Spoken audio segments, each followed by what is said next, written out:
Hello friends, welcome to Yanish academy. मेरा नाम दानिश अंसारी है। दोस्तों, आरआरबी एनटीपीसी ने अपना नोटिफिकेशन जारी कर दिया है और ये नोटिफिकेशन इन्होंने 10,884 पोस्टों के लिए फिलहाल इन्होंने जारी किया है। लेकिन ये वैकेंसी आपकी और ज़्यादा बढ़ेगी, ये इंक्रीजमेंट होगी। ये 10,884 नहीं रहेगी, लगभग ये 20 से 30,000 तक ये वैकेंसी जाएगी। ठीक, तो इसी के बारे में आज हम बात करने वाले हैं कि आरआरबी एनटीपीसी क्या है और इसमें कौन कौन से पोस्ट आपके निकले हैं जिसके लिए आप फॉर्म को अप्लाई कर सकते हैं, इसका सिलेबस क्या होने वाला है, आपकी एज क्या होगी जो इसको भरेंगे, फॉर्म कब से भर सकते हैं, आपकी योग्यता क्या होने वाली है, आपको कितनी सैलरी मिलेगी, ये संपूर्ण जानकारी मैं आरआरबी एनटीपीसी की तरफ से यहाँ पे आपको मैं देने वाला हूँ इस वीडियो में। तो पूरा वीडियो अंत तक देखेगा, आपको सारी जानकारी यहाँ पे क्लियर हो जाएगी। तो चलिए सबसे पहले यहाँ पे शुरू करते हैं वीडियो। और आपके सामने ये जो पोस्ट लिखी है 12th वालों के लिए है। ठीक, तो इसमें कौन कौन से पोस्ट हैं जो बच्चे इंटर किए हैं वो इस अप्लाई कर सकते हैं इन पोस्टों के लिए। ठीक, तो जूनियर क्लर्क कम टाइपिस्ट के लिए है, अकाउंट क्लर्क कम टाइपिस्ट के लिए, जूनियर कीपर के लिए है, ट्रेन क्लर्क के लिए है, कॉमर्शियल कम टिकट क्लर्क के लिए है। ठीक, इनकी इनिशियली यानी बेसिक जो सैलरी है वो आपके सामने स्क्रीन पर दिख रही होगी, आप देख लीजिएगा। इतनी सैलरी यहाँ पे मिलेंगी, इसको कैलकुलेट करेंगे तो ये और ज़्यादा हो जाता है। ठीक, चलिए आगे बढ़ते हैं। अब जो बच्चे ग्रेजुएशन किए हैं उनके लिए क्या है वो हम यहाँ पे देख लेते हैं। ठीक, तो ग्रेजुएशन जो किए हैं वो कौन कौन से पोस्टों पे भर सकते हैं, तो ये traffic assistant, goods guard, senior commercial कम टिकट क्लर्क, सीनियर क्लर्क कम, junior account assistant, senior time keeper, commercial apprentice, station master. ये अगर आप ग्रेजुएशन किए हैं तो जो जो पोस्ट मैंने अभी बताया है इसके लिए आप अप्लाई कर सकते हैं और अच्छी खासी सैलरी आपको इसके लिए मिलने वाली है। ठीक है, जो आपके स्क्रीन पे दिख रहा होगा। चलिए अब हम बात कर लेते हैं कि शैक्षिक योग्यता आपके क्या होनी चाहिए। ठीक, तो ग्रेजुएशन के लिए क्या होना चाहिए देख लीजिए। अगर ग्रेजुएशन आप किए हैं तो इसको भर सकते हैं। जो उम्मीदवार ग्रेजुएशन के अंतिम वर्ष में हैं वो भी आवेदन कर सकते हैं, इस चीज़ को आप ध्यान में रखिएगा। ये अपेयरिंग वालों को भी इस बार लेंगे। ठीक, हर पद के लिए न्यूनतम शैक्षणिक योग्यता अलग अलग है, यानी हर पद के लिए अलग है। यानी 12th वालों के लिए मैंने बताया, ग्रेजुएशन वालों को अलग बताया, 12th वालों के लिए अलग बताया, ऐसे आप पहले ही देख चुके हैं। ठीक, तो ये शैक्षिक योग्यता आपकी यहाँ पे ऐसी होनी चाहिए। इसके बाद यहाँ पे मैं आपको बता दूं कि भर्ती प्रक्रिया में प्रथम चरण कंप्यूटर आधारित परीक्षा होगी, यानी सीबीटी का परीक्षा होगा।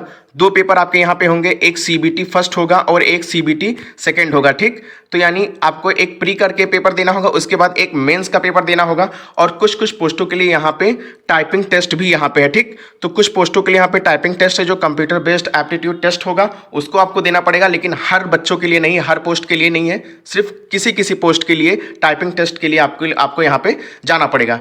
ठीक, अब यहाँ पे एग्जाम पैटर्न की बात कर लेते हैं। देखिए सीबीटी परीक्षा 1 जो होगी आपकी, यानी प्री की बात जो करते हैं वो टोटल यहाँ पे देखिए, अगर आप इसमें कितने सब्जेक्ट हैं, गणित, इसमें 30 प्रश्न आएंगे, प्रत्येक प्रश्न 1 नंबर का होगा, 1 अंक का होगा, ऐसे में 30 अंक के हो जाएंगे। ठीक, वैसे फिर रीजनिंग की बात कर लेंगे तो ये 30 नंबर के होंगे और 30 प्रश्न होंगे, यानी 1-1 नंबर का ये होगा। उसके बाद करंट अफेयर्स और जीके की बात कर लेते हैं। आपके स्क्रीन पे दिख रहा होगा, ये 40 नंबर के होंगे, 1-1 नंबर के होंगे, 40 प्रश्न होंगे और ये टोटल 40 नंबर के होंगे।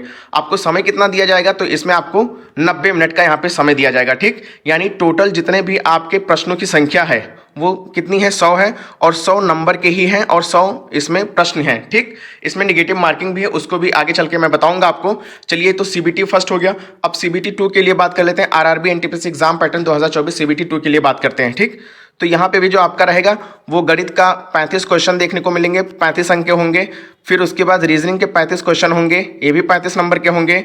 इसमें भी जीके जीएस जो होगा 50 नंबर का, करंट अफेयर्स को मिला के होगा और 50 अंक के होंगे और 50 क्वेश्चन होंगे। ये भी 90 मिनट का ही होगा, लेकिन वो 100 नंबर का था, ये आपका 120 नंबर का होगा। ठीक, इसमें फाइनल आपकी लिस्ट लगेगी, इसमें कट ऑफ आपका जाएगा।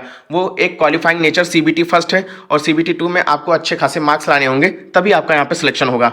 तो इतनी बात हो गई। अब हम सिलेबस की बात कर लेते हैं। देखिए, सबसे पहले मैथ्स में आपको क्या पढ़ना है, वही एकदम कॉमन जितने टॉपिक है वही सब पढ़ना है। नंबर सिस्टम पढ़ना है, फ्रैक्शन है, रेशियो है, परसेंटेज है, टाइम एंड वर्क है, टाइम एंड डिस्टेंस है, डेसिमल हो गया, एलसीएम एचसीएफ होगा, मेंसुरेशन हो गया, ये आपको मैथ्स में पढ़ने। ठीक, इसके बाद साधारण और चक्रवृद्धि ब्याज पढ़ना है, फिर प्राथमिक बीजगणित पढ़ना है, फिर ज्योमेट्री पढ़ना है, ट्रिग्नोमेट्री पढ़ना है, प्राथमिक सांख्यिकी आदि। ये सारे के सारे आपके मैथ्स के हो गए। अब इसके बाद आप रीजनिंग के देख लीजिए यहाँ पे सिलेबस की क्या क्या होने वाले हैं। तो रीजनिंग के सिलेबस यहाँ पे देखिए, आपके स्क्रीन पे दिख रहा होगा कि संख्या और वर्णमाला श्रृंखला का समापन है, कोडिंग डिकोडिंग हो गई, फिर मैथमेटिकल ऑपरेशन हो गया। ये बहुत ज़्यादा पूछा जा रहा है इस बार, तो इसको ध्यान में रखिएगा आप। और सिमिलरिटीज़ और डिफरेंस के बारे में, रिलेशनशिप के बारे में, संबंध के बारे में ये पूछा जाएगा। इसके साथ साथ सिलोगिज्म के बारे में पूछा जाएगा। फिर इसके बाद विश्लेषणात्मक तर्क वाला वेन आरेख हो गया, पजल हो गया, डेटा पर्याप्त यानी डेटा सफिशिएंसी से भी आपका क्वेश्चन पूछा जाएगा। ठीक, उसके बाद कथन निष्कर्ष से सवाल आएंगे, निर्णय लेना होता है यानी डिसीजन मेकिंग से आएंगे, मानचित्र से आएंगे, ये सारे के सारे ग्राफ की व्याख्या कीजिए, ये सारे के सारे आपके टॉपिक हैं जो रीजनिंग के हैं। ठीक, चलिए आगे बढ़ जाते हैं और सामान्य ज्ञान में आपको क्या पढ़ना है इसके बारे में बात कर लेते हैं। ठीक, वीडियो थोड़ा तेज लग रहा होगा दोस्तों, क्योंकि मैं ज़्यादा लंबी वीडियो नहीं बनाना चाहता हूँ, बिना बकवास के आपको सारी जानकारी मैं देना चाहता हूँ यहाँ पे।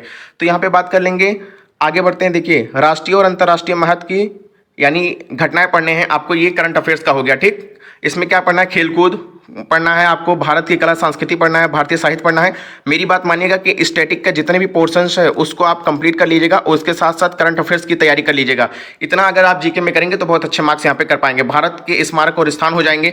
उसके बाद भारत का इतिहास और स्वतंत्रता संग्राम पढ़ना है, सामान्य विज्ञान और जीव विज्ञान पढ़ना है, यानी साइंस भी पढ़ के यहाँ पे जाना है। भारतीय जनजाति और शासन, संविधान और राजनीतिक व्यवस्था, कुल मिला के मोटा मोटी की बात कर लेंगे तो यहाँ पे संविधान आपको पूरा पढ़ के जाना है, क्योंकि संविधान से अच्छे खासे यहाँ पे क्वेश्चन पूछते हैं, यहाँ पे देखने को मिलता है। ठीक, उसके बाद क्या करेंगे कि जितने भी आपके महत्वपूर्ण संगठन है, विश्व संगठन, उसके बारे में पढ़ के जाना है। और उसके बाद इसरो हो गया, अंतरिक्ष और परमाणु कार्यक्रम सहित सामान्य वैज्ञानिक और तकनीकी विकास के बारे में पढ़ के जाना है। भारत और विश्व से संबंधित पर्यावरणीय मुद्दों को पढ़ के यहाँ पे जाना है।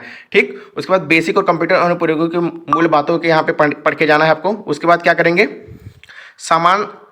सामान्य संक्षिप्तकार और भारतीय अर्थव्यवस्था को पढ़ के जाएंगे, प्रमुख सरकारी कार्यक्रम, ये सारी की सारी चीज़ें आपको पढ़ के जाना है। ठीक, उसके बाद भारत की वनस्पति और जीव, इतना चीज़ पढ़ेंगे तब जाके आपका जीके में कंप्लीट होगा। तो जीके में इतनी सारी चीज़ें मत पढ़िएगा, मेरी तरफ से यही है कि आप करंट अफेयर्स तैयार करिए, उसके साथ साथ आप स्टैटिक जीके के पे फोकस करिए। ठीक, स्टैटिक जीके से ज़्यादा क्वेश्चन उठाता है और करंट अफेयर्स पे फोकस करिएगा। ये सारे के सारे आपके लगभग 70% कवर कर देंगे। ठीक, अगर जीके में अच्छे मार्क्स लाना चाहते हैं तो इसको फॉलो करिएगा।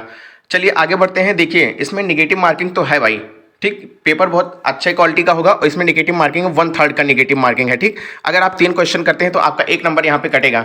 ठीक, और टाइपिंग स्किल की बात यहाँ पे अगर कर लेंगे तो उम्मीदवारों को अंग्रेजी में 30 शब्द प्रति मिनट के लिए अंग्रेजी में लिखना होगा और 25 शब्द जो हैं वो हिंदी वालों के लिए हैं। ठीक, परीक्षा ऑनलाइन मोड पे होगी, यानी आपको कंप्यूटर यानी CBT मोड पे आपको परीक्षा यहाँ पे देना होगा। ठीक, तो ये सारी चीज़ें आपको बतानी थी दोस्तों। अगर वीडियो पसंद आई है तो प्लीज़ सब्सक्राइब करिएगा चैनल को, वीडियो को लाइक करिएगा, बाकी बच्चों तक शेयर करिएगा। अगर आपको किसी और प्रकार की कोई जानकारी चाहिए RRB NTPC के तहत तो कमेंट करिएगा, और किस टॉपिक पे आपको वीडियो चाहिए तो उस पर बताइएगा।